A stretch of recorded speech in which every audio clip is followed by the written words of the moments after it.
في مشهد رومانسي مفاجئ، خطف حبيب النجمة التركية إيرام ديريجي منسق الأغاني مليح كونوغلو الأضواء خلال حفل زفاف المغني بوراك بولوت بعدما تقدم لها بعرض زواج عفوي أمام الحضور. ظهرت إيرام مرتبكة ومندهشة عندما ركع أمامها وقدم الخاتم لتسأله بدهشة: هل تمزح؟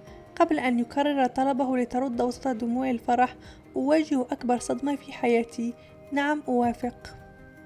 الموقف العاطفي أثار تصفيقا وصراخا بين الحضور بينما احتضنها العريس بلطف. إيرام صاحبة أغنية ملك قلبي الشهيرة التي ترافق غالبا الرقصة الأولى في حفلات الزفاف عبرت عن سعادتها البالغة، خاصة أنها لطالما تمنت أن تعيش هذه اللحظة بنفسها.